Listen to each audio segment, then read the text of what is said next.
Consórcio para reforma ou ampliação, será que vale a pena ou não vale? Se você está querendo fazer isso no teu imóvel, reformar ou ampliar, você precisa assistir esse vídeo até o final. Meu nome é Michael Freitas, eu sou especialista em consórcio há mais de 7 anos, hoje com mais de 1 bilhão sobre gestão. O objetivo desse canal principal é poder ajudar você a entender um pouquinho mais sobre o consórcio e ajudar na tomada de decisão. Então, se você gostar desse vídeo, eu peço que você curta, compartilhe e não deixe de se inscrever no canal.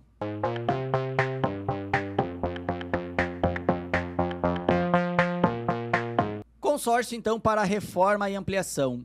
Esses segmentos são os segmentos que mais vêm crescendo hoje no Brasil. Muitas pessoas ainda desconhecem as possibilidades de fazer cartas de consórcio para essa finalidade.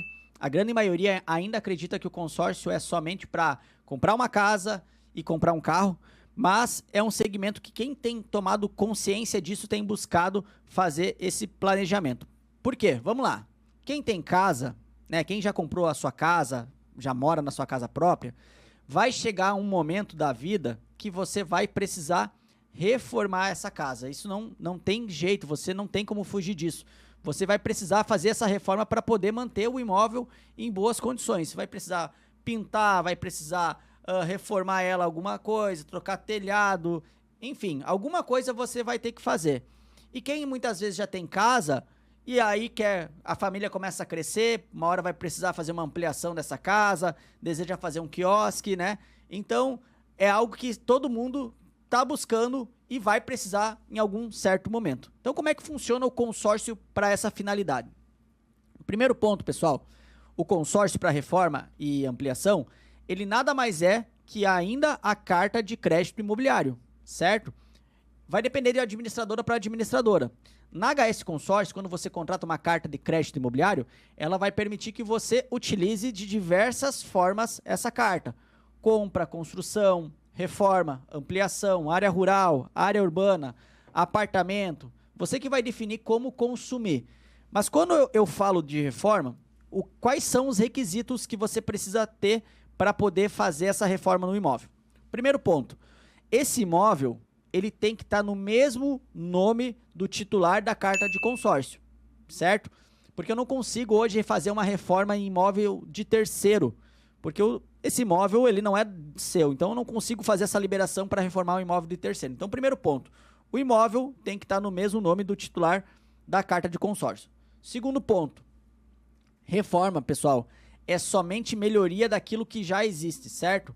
Então eu posso fazer hoje reforma que eu vou trocar gesso, que eu vou trocar as aberturas da casa, que eu vou trocar o piso, vou trocar fiação elétrica, vou fazer pintura, tudo isso pode entrar. Só que para mim fazer essa reforma dessa forma, o imóvel que eu estou reformando, ele também precisa estar quitado. Por que ele precisa estar quitado? Porque eu preciso alienar ele para a administradora. Ele é a garantia que serve para poder fazer a liberação do dinheiro para você. Então, se ele está hoje com financiamento imobiliário, antes de você fazer essa reforma, você vai precisar fazer a quitação desse financiamento.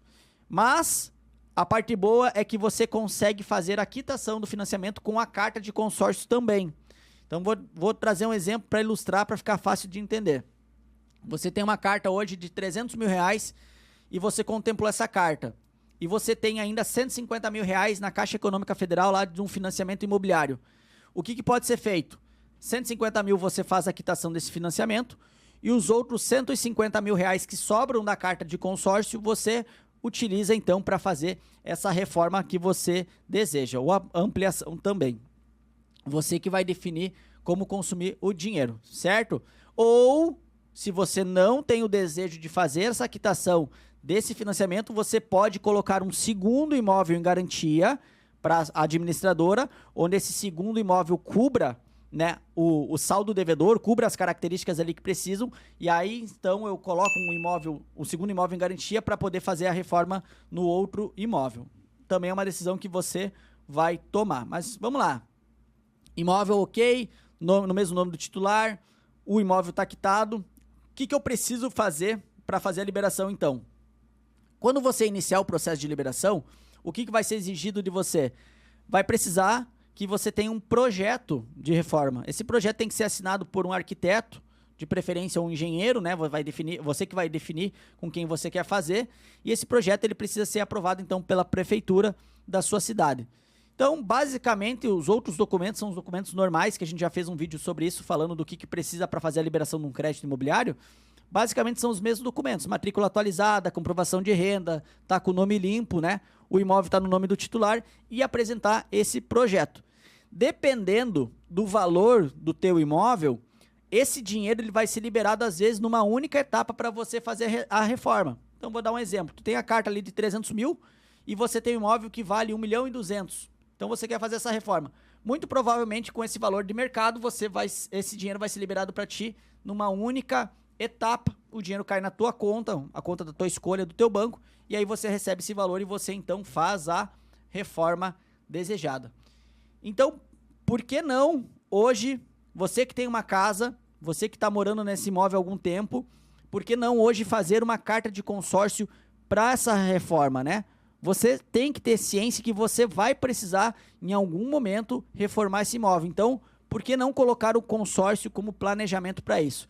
E aí, você olhando para o nosso mercado, você vai encontrar cartas a partir de R$80 mil com R$273 de parcela. Parcela muito baixa que você consegue encaixar aí nesse teu orçamento para daqui 1, 2, 3, 5 anos poder utilizar esse crédito para isso. Então, segundo ponto, é o consórcio para ampliação. Mesmas coisas, o imóvel tem que estar quitado, né? Ou eu posso fazer a quitação com do financiamento imobiliário. O imóvel tem que estar no titular também, né? O mesmo imóvel, a carta de consórcio do mesmo titular. E aí, nesse ponto, eu também faço um projeto da mesma forma, só que nesse caso, eu vou aumentar o tamanho do meu imóvel. Então, reforma é o melhor o que já existe. Ampliação, eu aumento a metragem do que já existe. E aí, no final dessa ampliação, eu vou ter que fazer a averbação disso junto à prefeitura, né? Então, a reforma eu não vou gastar com essa documentação, né? Na ampliação, sim, eu vou ter que ter esse projeto vai ser aprovado pela prefeitura. Dependendo do tamanho da ampliação, ele vai ser dividido em etapas, igual uma construção. Qual que é o ponto aqui? Que você vai receber e vai construir. Vai receber e vai construir. Eu vou falar isso num próximo vídeo de como é que funciona a construção com uma carta de consórcio da HS, né? Você recebe e você constrói. E aí a última etapa é a etapa que fica para você fazer essa averbação do imóvel junto com a prefeitura. Então, são possibilidades que você consegue fazer junto com a carta de consórcio. Volto a dizer, quem tem casa e deseja uma hora fazer uma ampliação, um quarto, uma garagem, um quiosque, o consórcio atende essa necessidade. Eu acredito muito que todo mundo hoje deveria ter pelo menos uma carta de consórcio rodando, quem já tem casa, que vai chegar um momento que você vai precisar reformar esse imóvel e aí não tem jeito. Você vai ter dois caminhos, ou pagar à vista ou buscar um recurso no banco para poder fazer isso. Então a ideia é que você busque um planejamento para fazer essa operação ali na frente, beleza? Eu espero ter ajudado vocês nesse vídeo onde a gente falou sobre reforma e ampliação. E peço para você, se gostar desse vídeo, por favor, curta, compartilhe e não deixe de se inscrever no nosso canal, porque quem investe em consórcio não erra.